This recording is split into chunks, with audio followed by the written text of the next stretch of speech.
The Arlington National Cemetery has been around since June 15, 1864, where 624 acres of rolling hills are the final resting place of over 425,000 individuals of active duty, veterans, nurses, and family to those who have served. Arlington National Cemetery holds the remains of generations and has been a national symbol for the sacrifice and honor seen in the military.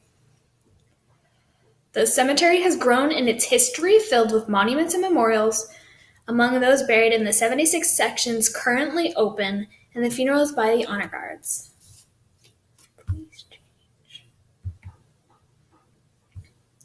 It all began when the Civil War was coming to an end. The Union did not find but confiscated land across the river from Washington, D.C. that they viewed perfect to build a cemetery on. This land was home to the Lee Custis Manor. The Union, under the direction of the Quartermaster Montgomery C. Meigs, designated Miss Lee's personal and prized rose garden as the home of the first 13 fallen soldiers from the Civil War, all of which ranged from ages 15 to 19. Since then, there are over 425 individuals buried in Arlington National Cemetery.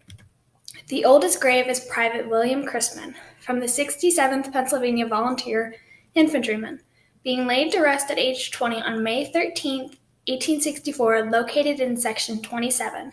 A few other notable individuals that are buried are 3 World War II combatants, 2 Italian prisoners of war, and 1 German prisoner of war, while there are approximately 60 foreign nationals buried in Arlington.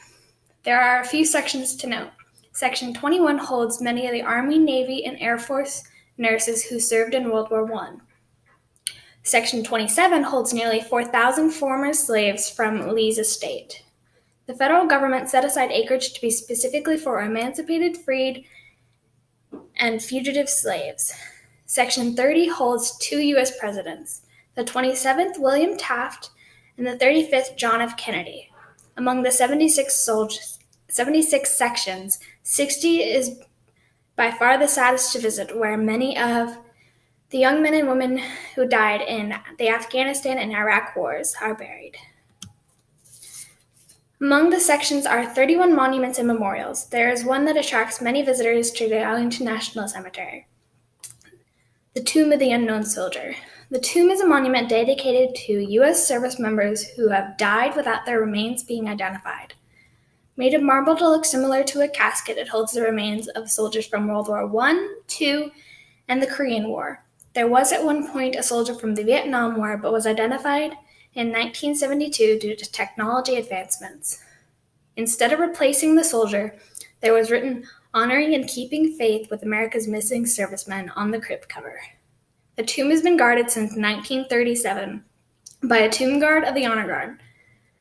They volunteer and are chosen by height, uniform, and memorization of 17 pages of Arlington National Cemetery history. It is rare to see a soldier with a tomb guard pin, and the soldiers who are picked to guard the tomb view it as an honor and a privilege. The 3rd U.S. Infantry Regiment, the Old Guard, made up of soldiers picked for their great looks and height and outstanding behavior. Everyday members of the Army's Old Guard, the oldest regiment in our history, are among those who perform dozens of funerals at Arlington. It is a solemn and serious business. Steeped in ritual and flawlessly performed, it is a sight to behold. You cannot help but be moved. This was said by NBC News in 2014. This describes the big picture of the Honor Guard, but there is a lot that is put into what is done in the funerals each week. Each branch has an honor guard that buries their respective fallen, also allowing the family one last chance to see their loved one and watch them be honored in the way they deserve. Each branch has different symbols for their funerals, but they are all pretty similar. There are 2 different funerals that are held, a standards and a full honors funeral. What makes the difference is eligibility. Commissioned officers, warrant officers, and senior non-commissioned officers, who are E9s, and those killed on active duty regardless of rank, receive full honors. All enlisted and retired receive standard. For Army, there are 20 full honor funerals going on in 5 days. That's 4 a day. Standards have 30 in 5 days. That's 6 a day. The first funeral begins at 9 a.m. and the last is at 3 p.m. With each funeral, there are certain people needed. Each individual at the honor guard has a specific job that they are taught and should master, requiring patience and precise actions.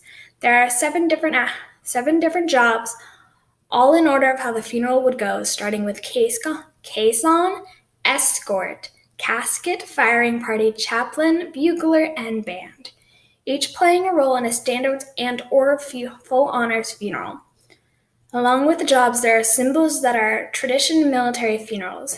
They are a flag-covered casket, rifle volleys, taps, the folding of the flag with 3 bullet cartridges, and presenting it to the kin of the appropriate family member. While there are many details that go into the cemetery and the funerals held, overall it is a beautiful place to visit and pay respect to the military service members who have died. From the start of the cemetery during the Civil War to the monuments and memorials built over time to represent certain individuals, to give honor, and to the old guard for keeping the Army traditions and giving young soldiers the opportunity to be a part of the funerals, honoring those who served and their family. Arlington National Cemetery will always be viewed as the national symbol of military honor, sacrifice, and citizenship.